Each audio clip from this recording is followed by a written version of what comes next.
Assalamualaikum warahmatullahi wabarakatuh. Perkenalkan saya Ratu Lailatul Ulfa dengan NIM C1C023043. Untuk pertemuan kali ini saya akan membahas tentang dasar perhitungan pajak, depresiasi, dan amortisasi. Pengertian dasar perhitungan pajak. Secara definitif, dasar pengenaan pajak dapat dipahami sebagai harga jual, nilai ekspor atau impor, penggantian atau nilai yang digunakan sebagai dasar perhitungan besarnya pajak yang terutang. Nilai dasar ini digunakan untuk menghitung pajak terutang seperti pajak pertambahan nilai atau PPN, perhitungan PPh 22, PPh pasal 23, serta tarif PPh pasal 4 ayat 2 jasa konstruksi. Perubahan tarif PPN terbaru pertanggal 1 April tahun 2022, PPN mengalami perubahan. Jika sebelumnya tarif PPN yang berlaku adalah 10%, kini tarif PPN terbaru adalah 11% dari DPP. Perubahan tarif PPN menjadi 11% merupakan salah satu usaha pemerintah dalam meningkatkan jumlah penerimaan negara di sektor pajak serta memperkuat fondasi perpajakan di Indonesia. Tarif PPN 11% diatur dalam Undang-Undang Harmonisasi Peraturan Perpajakan atau biasa disebut Undang-Undang HPP pada bab 4 pasal 7 ayat 1 tentang PPN. Pengertian depresiasi.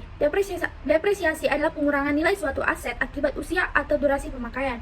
Pengertian depresiasi adalah suatu akibat dari konsumsi biaya aktiva sehingga mengalami penurunan nilai dari suatu aset.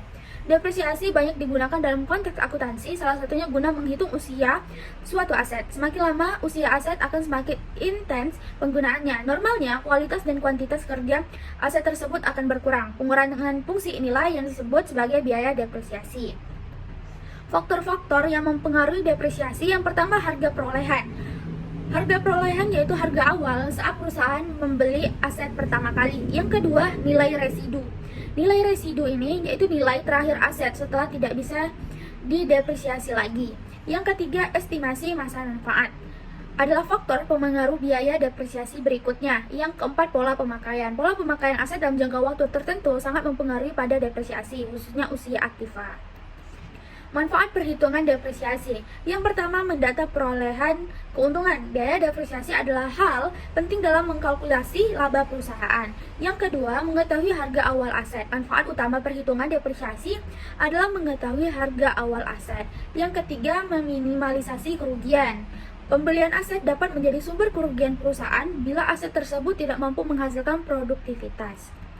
Metode perhitungan depresiasi dan rumusnya. Yang pertama, ada garis lurus. Metode garis lurus merupakan cara menghitung depresiasi dengan asumsi berdasarkan fungsi dari waktu, bukan dari fungsi pemakaian. Yang kedua, metode beban menurun. Metode depresiasi beban menurun adalah cara menghitung depresiasi dengan acuan total pendapatan tahunan dan penurunan saldo. Yang ketiga, metode aktivitas. Selanjutnya, metode depresiasi adalah metode aktivitas. Yang keempat, metode depresiasi khusus merupakan cara menghitung depresiasi dengan metode perusahaan atau akuntan. Yang kelima, metode saldo menurun ganda. Metode depresiasi saldo menurun ganda adalah cara menghitung depresiasi berdasarkan biaya penyusutan garis lurus tanpa nilai residu, kemudian dilipat gandakan. Yang keenam, metode unit produksi adalah metode unit produksi. Pembahasan yang terakhir yaitu mengenai amortisasi. Pengertian amortisasi adalah suatu proses pelunasan utang yang dilakukan dengan jangka waktu atau periode tertentu dan juga dikerjakan secara bertahap. Contoh sederhana dari amortisasi adalah pembayaran tagihan bulanan pada kredit kendaraan, pinjaman kartu kredit, pinjaman KPR, dan lain-lain sebagainya. Dari pembahasan tadi, saya mengambil kesimpulan secara definitif, dasar pengenaan pajak dapat dipahami sebagai harga jual, nilai ekspor atau impor, penggantian atau nilai yang digunakan sebagai dasar dari perhitungan besarnya pajak yang terutang. Nilai dasar ini untuk menghitung pajak terutang seperti pajak penambahan nilai, PPh pasal 22 dan 23, serta PPh pasal 4 ayat 2 tentang jasa konstruksi.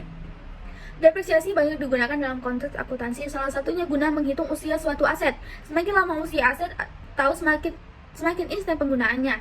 Normalnya, kualitas dan kuantitas kerja aset tersebut akan berkurang. Pengurangan fungsi inilah yang disebut sebagai biaya depresiasi. Dan prosedur pembayaran amortisasi pun mempunyai perhitungan khususnya sendiri, tapi yang pasti angka cicilan ataupun pembayarannya harus lebih besar daripada pokok pinjaman, serta beban bunga yang juga ditanggung pihak peminjam. Jadi nilai amortisasi ini lambat laun akan terlunasi pada setiap pembayaran angsuran. Itulah pembahasan pada kali ini, kurang lebih mohon maaf. Saya akhiri, wassalamualaikum warahmatullahi wabarakatuh.